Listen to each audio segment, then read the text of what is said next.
Aí Camila, Sabrina, Clementina. Também 3 anos. É a quarta gravidez, sexta barriga. Chamo Keila, tenho 28 anos. É minha terceira gestação. Eu tenho 2 meninas, uma de 10, que vai fazer 11 meses que vem agora. Tenho a de 4 e o Ângelo está chegando. Meu nome é Juliana, tenho 36 anos. Na sexta gestação. Meu nome é Gabriela, tenho 25 anos, estou grávida de 5 meses, 20 semanas. Eu sou a Nilza, tenho 64 anos, tenho 3 filhas e 3 netos. 2 meninas e um menino. A minha primeira gestação foi aos 17 anos. Engravidei com 17, faltava um mês para fazer 18, quando eu tive minhas filhas, são gêmeas. Foi uma gravidez um pouco complicada, porque eu era muito nova, tive uma infância muito difícil, morava em fazenda, meus pais não tinham condições de dar tudo que a gente queria, tudo que a gente precisava. Foi assim, com muita ajuda da minha avó ajudou muita gente. E estudei, fiz até a 8ª série, depois meu pai não deixou eu estudar mais. Ele dizia que filha não precisava aprender a estudar, não precisava aprender a ler e escrever, porque filha mulher nasceu para casar, ser mãe e cuidar da casa. Só que não foi bem assim, né? Casei, tive minhas filhas com 17 anos e logo depois fui trabalhar e graças a Deus trabalho até hoje. A minha mãe acompanhava nossas menstruações, assim, né? Ela viu que estava atrasado para mim, ela percebeu, pegou e me levou numa benzedeira. Ela queria que a mulher fizesse um remédio para descer para mim. Eu desconfiava, né? Sabia que eu tinha aprontado, né? Sabia que eu podia estar grávida. Aí minha mãe me levou, né? Aí cheguei lá, a benzedeira pôs uma mão na minha barriga e a outra nas minhas costas. Pegou e falou assim, ai meu Deus, ai Senhor, me perdoa. Pegou e falou assim, nossa, tem uma poça de sangue aqui. Se fosse outra menina, eu ia falar que tinha barriga. Mas você, uma menina direita, uma família boa. Eu pensava, não fala, cala a boca. Aí ela pegou e falou pra minha mãe que ela ia fazer uma garrafada, né? Pra descer pra mim. Ela fez. No outro dia cedo eu abri aquela garrafa pra tomar, senti aquele cheiro. Falei, meu Deus, isso aqui é abortivo, eu não vou tomar isso não. Eu não tomei, graças a Deus, né? Mas quando eu lembro, o caso foi assim. Fiquei morrendo de medo da mulher falar pra minha mãe que eu tava de barriga. No final foi um parto complicado. Minhas filhas nasceram prematuras, nasceram com apenas 900 gramas cada um. Eu com 17 anos, com 2 bebês pequenininhos, tive muita ajuda da minha mãe, da minha família, tive muita ajuda deles. Aí depois, até um ano, mais ou menos, 1 ano e meio, que elas foram assim deu mais trabalho. Depois já começaram a andar, aí não deu tanto trabalho mais. Mas hoje, graças a Deus, eu tive mais uma filha, também foi, graças a Deus, foi tudo bem. Então, com 17 anos eu tive as gêmeas, com 22 eu tive a mais nova, quer dizer, com 22 anos eu já tinha minhas 3 filhas. Eu tive minha perda com 17 anos, que foi um bebê que se gerou sem coração. Já tinha mãozinha, bracinho, já estava com 3 meses. Só que ele não tinha coração. Aí eu tive que fazer a plantagem. E depois eu engravidei do Brian. A gravidez do Brian, o pai dele não aceitou muito bem. Nós passamos a gravidez todinha separada. E quando o Brian tinha 6 meses de vida, deu a oportunidade de ele criar a filha dele junto comigo. Aí depois de um tempo eu engravidei do Pietro. Aí eu descobri que ele estava me traindo e a gente se separou. Aí ele engravidou a outra pessoa que estava com ele, me passou sífilis, eu fiz tratamento e tudo. E quando o Pietro estava com 6 meses, 7 meses mais ou menos, eu vim embora para cá para recomeçar a minha vida do zero. Porque eu não queria mais viver aquela situação, eu queria dar um passo para frente. Meus filhos não mereciam passar por aquilo que nós estávamos passando, até porque na gravidez do Pietro ele só deu R$100 e um deles não me ajudou com mais nada. Então é tanto que o Pietro não conhece ele. Só quem se lembra dele é o Brian, que ele passava na moto de trabalho e o Brian via ele e começava a chorar, que ele não parava para dar assistência nem carinho para a criança. A primeira gravidez eu descobri no 7º mês, porque eu não tive nada de gestação, nem barriga tive. E eu era magra de tudo. Onde a criança estava escondida, não sei, porque nasceu de 3.559. Onde estava escondida, eu não sei, mas eu descobri com 7 meses. Aí foi aquela correria para arrumar as coisas. Como é que diz que deu tempo? Porque menos de 1 mês e meio, 2 meses, você não consegue nada. Graças a Deus, minha irmã também estava gestante de menina e eu só descobri no parto do que eu estava gestante. E minha irmã estava gestante de menina, então o que aconteceu? Nasceu, avisando que era menina, minha irmã separou um kitzinho e trouxe para mim na maternidade. Pronto, nasceu. Ela teve que ficar, né, por mais que teve o parto tudo bem, ela ainda ficou no aguardo de 5 dias na UTI, na UCI, por conta do passado tempo, que acharam que ela tinha ingerido fezes, né, dela. Mas graças a Deus deu tudo certo. A segunda gestação foi normal, descobri com pouco tempo também. Teve uma gestação boa também, sem problema nenhum. Fiz toda a rotina, tudo certinho, bonitinho.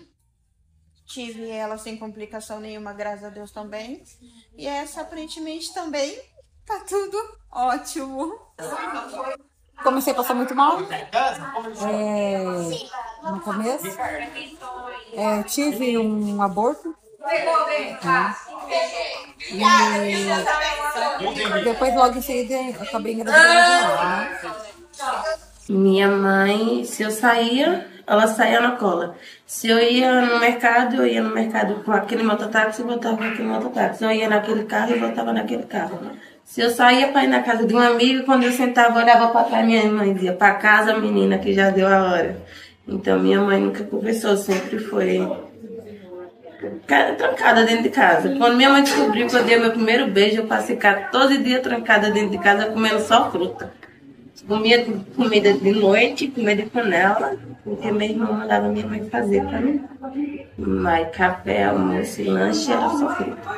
Se eu tivesse apoio, eu acho que eu não tinha, porque depois minha mãe voltou para casa do meu pai e eu queria brincar com meu pai. Eu tinha minha prima lá por trás, eu queria brincar de baleada, brincar de alguma coisa, aí meu pai não deixava, eu ia ficar presa dentro de casa. Então eu preferi inventar que eu tinha perdido minha virgindade para ir morar com o rapaz, pensando que eu ia poder viver minha vida, que eu ia poder sair, que eu ia poder curtir, eu não teve nada disso.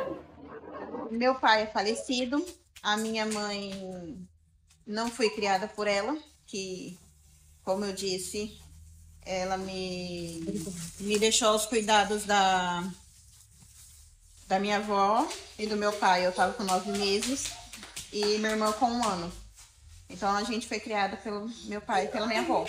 Meu pai é falecido há 7 anos e minha avó hoje eu não tenho muito convívio por problemas pessoais. Por conta da morte do meu pai, ela se rancorou, vamos dizer assim, né? Porque tem gente que fica rancorosa. Então, tipo assim, e muitas picuinhas, porque é aquele detalhe. Quando eu tive gestante da minha mais velha, eu fiz tudo um combinado. Liguei pro meu pai, falei, pai, não sai de casa, porque meu pai era baladeiro. Gostava de sair, curtir, aproveitar. Falei, pai, não sai hoje, que era uma sexta-feira. Não sai hoje, que eu tô na igreja, da igreja eu saio, a gente precisa conversar. Aí eu cheguei da igreja, pisei na porta da sala de casa, a minha avó já veio com 10 pedras na mão. Eu ia contar da gestação, por mais que já estava uns 7 para 8 meses. Aí veio com 7 pedras na mão, colocou tudo quanto é nome no meu marido, que no tempo era namorado, e mandou eu embora de casa. Falou que eu gestante não ia aceitar.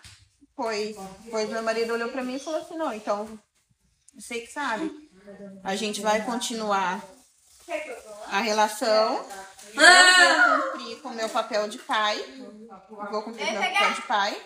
mas aqui eu não venho mais. Não venho, porque querendo ou não, acaba com a imagem, né, da pessoa. Então, tipo assim, a convivência tá meio que distante da minha avó.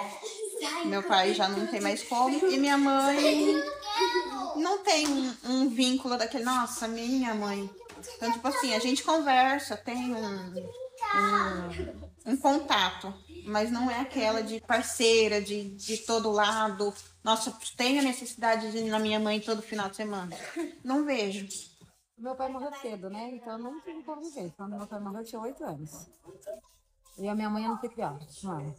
Fui criada mão de um, mão de outro, então não tinha. Fazer ou a comer?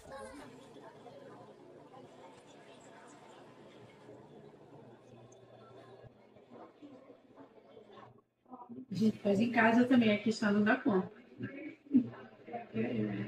Bastante coisa que vai de enxovalzinho, eu faço um pouco em casa. Mas todo sábado eu venho.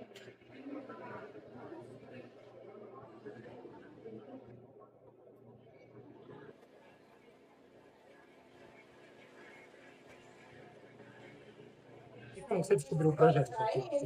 Foi pelas redes sociais mesmo, os grupos que eu participo. Aí eu descobri. E qual que é a importância do projeto hoje para vocês? É muito bom, né? Ajuda a parte, não só na parte do enxoval, né? Porque tem muita gente que não tem condição de ter o básico, mas também para a gente ter um aprendizado, né? Eu, no momento, eu não posso trabalhar. Não tanto por causa da gestão. Eu tenho um menino autista, então não tenho como. Mas a gente aperta de um lado, aperta do outro, né? E no final dá tudo certo. Além desse projeto, você participa de outros? Sim, na rua da minha casa, na Casa do Leite. A gente desenvolve um trabalho de acolhimento a gestantes que nos procuram. Geralmente são gestantes que são carentes, né? Carentes de materiais, carentes espirituais. E a gente acolhe a todos que procurarem a gente.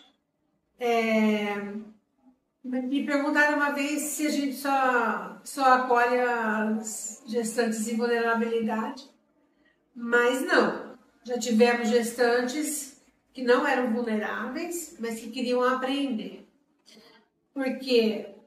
Aprender por quê? Porque a gente faz um curso de 8 aulas, uma vez por semana, aqui na sede e nos 6 núcleos que são atendidos pelo SEAC. Hoje foi minha primeira vez aqui. E eu sempre conto assim minha história porque eu sei que possa servir para outras pessoas, para não passar o que eu passei. Porque tem uma palavrinha que ela é tão pequenininha, mas ela tem um poder, uma coisa assim tão grande, que é a palavra amor próprio. Se eu tivesse amor próprio naquele tempo, do Braille eu tinha aprendido. Eu não tinha passado pelo tudo que eu passei, pelo ter que passar maquiagem no rosto para meu pai não ver meu rosto roxo, de apanhar porque ele saía, eu pegava a conversa dele, porque ele estava me traindo com outras pessoas, mas sempre pegava só uma mensagem, nunca tinha pegado. Foi um baque para mim ver que ele tinha me traído com outra pessoa e ele ainda tinha engravidado da outra pessoa, tá? E a outra pessoa conseguiu dar uma filha mulher. Ele queria muito a filha mulher, ele teve 2 filhos homens. mas não é o que a gente quer, o que Deus permite. Então, eles trazem um lado da gente que pra gente reconhecer que a gente tem sim importância. Por mais que a gente está gestante, a gente está em casa, a gente que já é mãe, a gente que não é mãe ainda, tem aquele reconhecimento que a gente não tá sozinha. Independente da situação, da forma que a gente tá passando ali, a gente não tá sozinha, a gente tem alguém para acolher a gente. Pode não ser família, mas eles viram uma família da gente. Porque a gente sabe que todo sábado de manhã a gente tenta aqui. A gente vai ter aquela conversa, a gente vai ter aquele convívio, vai ter aquela troca de experiência. Vai ter tudo aquele carinho que eles recebem a gente, né? Que a gente tem um carinho enorme. Então, tipo assim, que eu falei pro meu marido, falei, amor, é o último dia do curso. Eu não vou ter mais essa rotina de sábado. O que eu vou fazer? Eu vou dormir. Vou dormir, porque eu não tenho mais esse levantar e ir pro curso. Mas é muito importante. Eu falo para todas as gestantes que tiverem oportunidade de participar pelo menos de um curso, qualquer um curso de gestante que participe. Porque faz muita diferença. Por mais que a gente já é mãe, a gente já conhece aquela rotina, já sabe do vivenciar, a gente sempre vai aprender mais. Sempre vai aprender mais. Aqui eles acolhem a gente com bastante amor, faz doação, né? Bastante coisas legais pra gente poder levar, pra poder, né, levar pra criança. Né? Achei muito legal também a questão do aprendizado, que é bacana, são atenciosos. O mimo também que eles dão depois é o lanche, tudo, achei legal também, não imaginava que ia ser desse jeito. Aqui a gente fala da maternidade real. A gente não vai fortalecer um ideal que é utópico, né? E que às vezes traz só sofrimento para a gestante, porque ela vivencia uma coisa muito diferente do que aquilo que as atrizes vivenciam nos reels, nas revistas, né? Aquelas barrigas maravilhosas e tal.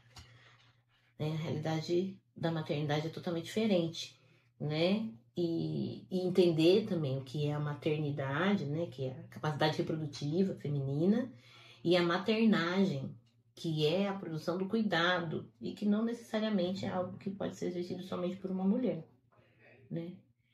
Então a gente conversa muito sobre esses pormenores. Por isso que eu falei assim, é um grupo diferenciado, não é um cursinho de gestante. É um encontro, porque aqui eu dou esse espaço para elas falarem de fato o que elas sentem. Falar que ninguém tá julgando ninguém, né? Eu falei assim, eu sempre parto da minha própria experiência. Eu sempre brinco assim, olha gente, todo mundo fala que gravidez é isso, gravidez é aquilo, mas o negócio não é tão fácil assim, né? E aí eu vou falando de coisas que é do cotidiano de uma gestante, mas que ninguém nunca fala. Eu falo assim, gente, carregar aquela barriga dói. Você tem aquele ser estranho que pega tudo que você come, nada é pra você, tudo é pra ele. Você sai na rua, todo mundo se acha no direito de pôr a mão na sua barriga, nem te perguntaram se você queria que colocasse a mão, né? Então as pessoas esquecem que você não é uma barriga, que você é um ser humano, que você é uma pessoa, né? Você é uma mulher com as suas necessidades, com os seus sentimentos. Então, se você chora, você não pode chorar por causa do bebê. Se você come determinada coisa, você não pode por causa do bebê. Se você faz isso, você não pode por causa do bebê. Ei, mas eu não sou o bebê. Eu sou a mãe, eu sou uma mulher, né? Eu tenho as minhas necessidades para além das necessidades daquela criança que eu estou carregando. E estar também satisfazendo as minhas necessidades, sendo entendida nas minhas necessidades, também contribui para o bem-estar dessa criança que eu estou carregando. Independente se eu vou ficar com ela ou não. Porque a gente também fala um pouco sobre isso, sobre a doação voluntária, né? A gente fala um pouquinho sobre a questão do aborto, em que casos que eles são legalizados. Meu nome é Márcia. Eu acabei aprendendo a costurar roupinha de bebê que eu não sabia. E a gente vem aqui para trabalhar todos os sábados e faz em casa também, que a gente tem a máquina, a gente tem o material tudo em casa para costurar, certo? Então, tem o curso para gestantes e assim que termina o curso, no último dia, elas recebem um kit, de um enxovalzinho, mini enxoval, que é para levar na maternidade. que a gente costura. Então, é macacão, camisetinha, mijões, body e casaquinho mais quentinho para o frio, que a gente costura que vai. Isso é o nosso que vai. Mais o cobertorzinho, que serve para a mãe enrolar ele para sair ou para cobrir no bercinho, que é um tamanho que a gente faz dos cobertores, corta em 4 e faz 4, né? E as meninas, na hora que termina o curso, elas recebem o enxoval nosso e mais outras coisas que as pessoas compram, né? A gente trabalha muito com doação, né? Com doação de malha, doação de que mais? De cobertorzinhos. Todo mundo que sabe que a gente trabalha, dá as coisas para a gente traz para cá.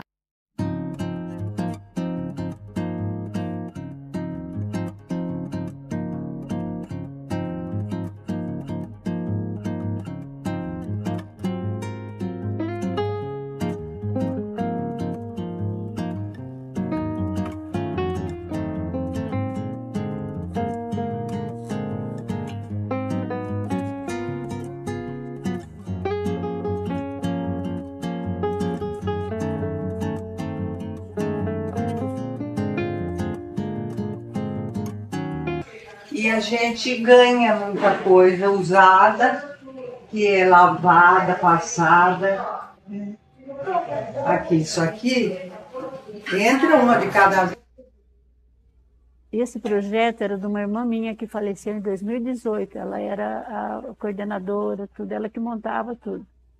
E em 2012 eu comecei a ajudar. Ela comprava tudo pronto. Eu falei, Sueli, eu sei costurar roupinha de bebê. Você não quer comprar tecido e a gente fazer?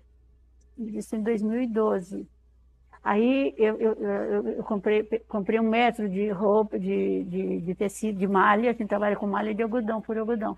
E fiz e falei para ela, tá vendo? Ó, ficou em tanto essa malha, deu para fazer tantos bodies e você paga, o que você paga 1 body, dá para a gente fazer quase meia dúzia. Aí ela resolveu, então, começar a comprar e eu fazer. A Celinha também não sabia, eu não sabia, eu comecei a trabalhar em outro lugar, no SEAC, no Amor e Caridade, aprendi lá. Peguei o molde de lá e apliquei aqui. Então, desde 2012 que eu estou, mas a minha irmã faz, nossa, muito, muito tempo. Ela faleceu em 2018. E a coordenação, tudo era dela.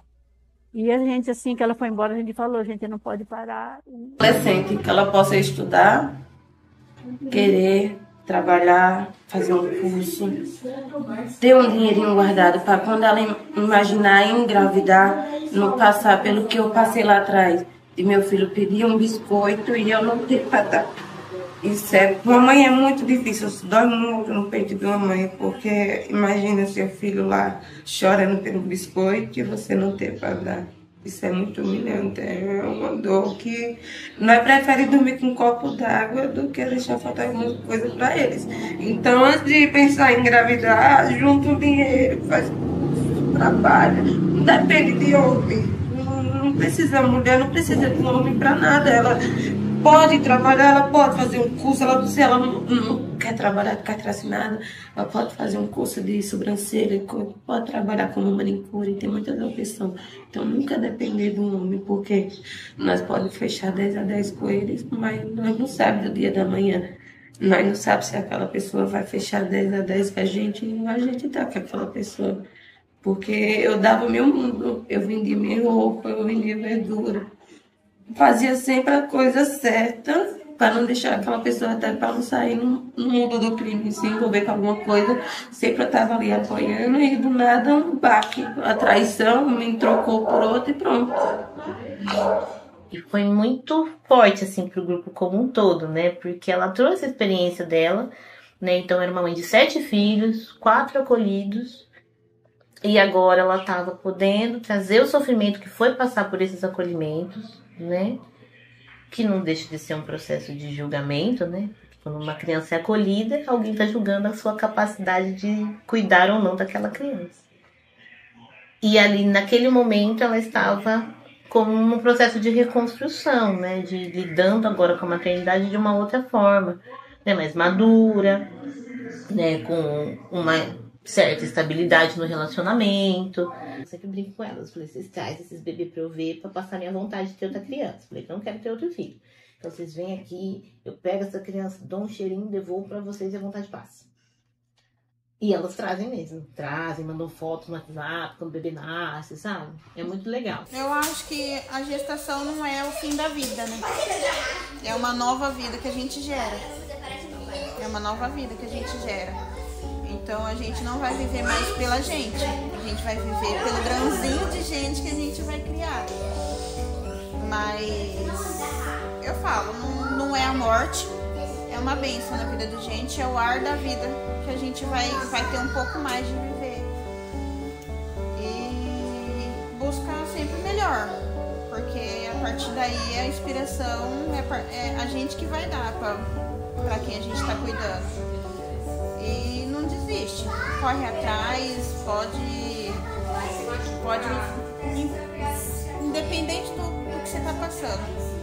É aquilo ali que vai fortalecer, é aquele grãozinho de gente que vai te pôr em pé, você vai acordar, você vai fazer, você vai ter aquela motivação para o seu dia estar melhor.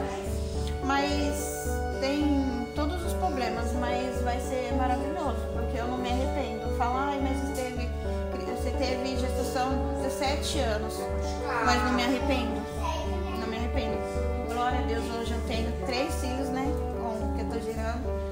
Eu não me arrependo, eu dou graças a Deus, porque se não fosse elas, eu estaria onde? Como que seria da minha vida? Que Keila eu seria hoje?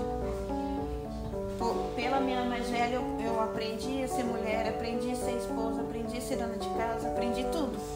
Aprendi tudo, porque eu saí de um conforto para ser o meu conforto, para criar o meu conforto. Então, eu acho que a maternidade traz um pouco mais da mulher que a gente é. Para a gente descobrir, sair da fase da criança para a mulher.